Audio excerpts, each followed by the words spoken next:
नमस्कार। मैं मृत्युंजय आपका स्वागत करता हूं हमारे इस चैनल सटीक परामर्श में। और ये वीडियो उन लोगों के लिए है जो लोग होटल्स चलाते हैं या होटल का काम करते हैं। अभी लगभग 10 से 15 दिन पहले पटना में एक बहुत बड़ी दुर्घटना हुई थी, जिसमें पाल होटल बोल के एक होटल था, जिसमें आग लगने की वजह से 6 से 7 लोगों की मृत्यु भी हो चुकी थी। तो इसके बाद जो प्रशासन है वो थोड़ा जगा है, उठा है, और जितने भी यहाँ पे होटल्स हैं सबकी जांच हो रही है कि किसमें फायर का जो प्रोटेक्शन एक्ट है वो उसको लागू कर रहा है या नहीं कर रहा है, मान रहा है कि नहीं मान रहा है, और फायर ऑडिट के तरीके को उसने अडॉप्ट किया है कि नहीं किया है, फायर एग्जिस्टिंग का जो मैनुअल होता है उसको फॉलो किया है कि नहीं किया है। ये सारी चीज़ें अभी आ रही हैं। जब घटना हो गई, 6 लोगों की जान चली गई, उसके बाद तो अगर आप भी मान लीजिए, इससे क्या सीखना चाहिए कि अगर आप भी होटल चला रहे हैं तो होटल चलाने के लिए भी कुछ डॉक्यूमेंट्स या कुछ चीज़ों का मैनुअल जो होता है वो फॉलो करना पड़ता है। अब इस होगा क्या, जो भी होटल मान लीजिए का मालिक था, उस पर तो केस चलेगा ही चलेगा, गैर इरादतन हत्या का भी केस चलेगा, और भी बहुत सारा जो लॉ है वो केस चलेगा। तो उसका तो हालत ख़राब हो ही जाना है। जितना आज तक कमाया उससे ज़्यादा उसको केस लड़ने में और भरने में ही जाना पड़ेगा, बिजनेस भी बंद होगा, जेल भी जाना पड़ेगा। अब जो मान लीजिए जो ये आसपास के होटल वाले हैं उन लोगों पे ये ताला लगेगा। कम से कम 40 देखिए होटल जो बता रहे हैं ये सील होंगे। अब सील कैसे होंगे? जो भी होटल्स हैं मान लीजिए उस एरिया में, सबका अब ऑडिट होगा। क्या ऑडिट होगा कि उन्होंने फायर का जो लाइसेंस है वो लिया है या नहीं लिया है, फायर इक्विपमेंट बैठाया है या नहीं बैठाया है। जब भी आप होटल का काम करें दोस्तों, तो आप लाइसेंस ज़रूर लें, क्योंकि मैक्सिमम लोग क्या करते हैं, होटल तो ले लेते हैं मगर ये फायर का ऑडिट वगैरह या फायर का मैनुअल या फायर का जो सर्टिफिकेट है वो नहीं लेते हैं। वो पुराना वो डब्बा लाल कलर का जो रेड एक बार लगा दिया, वो दोबारा फिल नहीं होता है, खुल के कभी मॉक टेस्ट या टेस्टिंग भी नहीं होता है।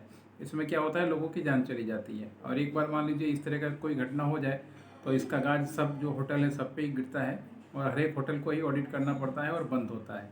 तो इससे पहले कि मान लीजिए आपके साथ कोई ऐसा घटना हो या आपका होटल ना बंद हो जाए या आपके यहाँ कोई फायर ऑडिट का प्रोसेस ना आ जाए, आप ज़रूर अपने होटल को फायर एग्जिस्टिंग या होटल का जो मैनुअल होता है, सिस्टम है हर एक चीज़ का फायर एग्जिस्टिंग का, उसको ज़रूर अपनाएं। ISO 14000 में एक मैनुअल है जो फायर एग्जिस्टिंग के लिए या इन्वायरमेंट के लिए कवर करता है। इसमें अगर आपका होटल है तो होटल के सीढ़ी कैसी होनी चाहिए, दरवाज़ा कैसा होना चाहिए, फायर एग्जिस्टिंग अगर अलार्म लगता है तो अलार्म सिस्टम कैसा होना चाहिए, अगर आपने वहाँ फायर फाइटर के लिए कोई इक्विपमेंट लगाया है तो वो कैसा होना चाहिए, वो ISI स्टैंडर्ड का है या नहीं है। वो ऐसे ही नहीं कि आप लोकल बाज़ार से ख़रीद के ला के दे दे, पता चला आग लग गया, उसके बाद वो ही ब्लास्ट हो गया, वो बुझ ही नहीं रहा है। इस तरह के बहुत सारा मैनुअल और एक्टिविटीज़ होता है। और उसके बाद फिर लोकल फायर का NOC लगता है कि आपने लोकल बॉडीज़ से जो है वो अपना फायर का एप्लीकेशन किया है कि नहीं किया है, किया है तो उसको रिन्यूअल किया है कि नहीं किया है। हर एक साल इसको रिन्यूअल भी करना पड़ता है, और ये सारी चीज़ें देखी जाती हैं। अगर आप भी नया होटल खोल रहे हैं या किसी का होटल टेक ओवर कर रहे हैं या लीज़ पे ले रहे हैं तो ये सब चीज़ें ज़रूर देखिए। और अपना खुद का नया खोल रहे हैं तो एक प्लान बनाइए, आर्किटेक्ट जो इंजीनियर होते हैं, चार्टर्ड इंजीनियर, उनके थ्रू डिज़ाइन करवाइए, तो वो लोग चीज़ें जानते हैं। होता क्या है, आप लोग ऐसे ही लेबर और कॉन्ट्रैक्टर को दे देते हैं, वो लोग होटल दीवार बना के खड़े कर देते हैं। एक चार्टर्ड इंजीनियर जब आपको डिज़ाइन करके देगा तो वो सारी चीज़ें, क्योंकि उसमें उसका स्टैंप रहेगा, उसका नंबर रहेगा, तो उसको सारी चीज़ें मैनुअल फॉलो करना पड़ता है। तो वो चीज़ धोखा आपके साथ नहीं होगा। आप कंपनी बनाइए या प्रोप्राइटरशिप बनाइए या शॉप एक्ट में रजिस्ट्रेशन करवाइए, फायर का NOC लीजिए, पॉल्यूशन का NOC लीजिए, होटल चला रहे हैं, रेस्टोरेंट चला रहे हैं तो फसाई का लीजिए, ISO 14000 का मैनुअल लीजिए, ताकि मान लीजिए फायर अगर लग जाए तो वो पोजीशन में आप क्या करेंगे, किस तरीके सेफ्टी ऑडिट होनी चाहिए, आपके जो एम्प्लॉय हैं उनका किस तरीके से ट्रेनिंग होना चाहिए, ताकि मान लीजिए वो ऐसे सिचुएशन को हैंडल कर सकें। आप सस्ता आदमी रखिएगा 5000 6000 में काम करने वाला, तो वो कोई मैनुअल नहीं मानेगा, वो सबसे पहले आग लगेगा तो खुद छोड़ के भागेगा, और उसके बाद वो बताने तक घूम के नहीं आएगा कि होटल में आग लगी हुई है, तब तक आपका पूरा कहानी ख़त्म हो जाएगा। ये फैक्ट है, जो चीज़ें हैं जो मैं बता रहा हूँ।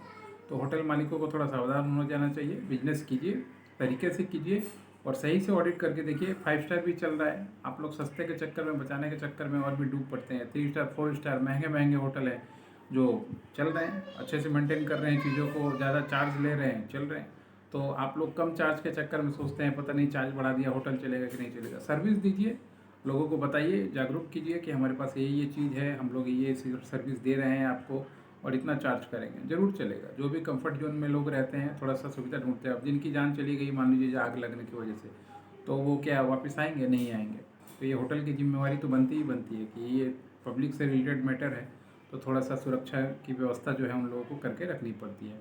अगर मान लीजिए आपको होटल का लाइसेंस बनवाना हो, या फायर एग्जिस्टिंग का लाइसेंस बनवाना हो, या फायर का ऑडिट करवाना हो, किस तरीके से मैनुअल होता है, आईएसओ के अनुसार ट्रेनिंग किस तरीके से होना चाहिए, कैसे सेटअप होना चाहिए, ये सारा गाइडलाइन हम लोग करते हैं। सिर्फ सर्टिफिकेट नहीं, कागज़ ले के तो ये बुरा हाल हो चुका है आप लोगों का। सिर्फ कागज़ खोज रहे हैं 10 रुपये 20 रुपये वाला, तो धंधा नहीं चलेगा। वो चौपट होना ही, झालमुड़ी बना के उससे खाना पड़ेगा लास्ट में।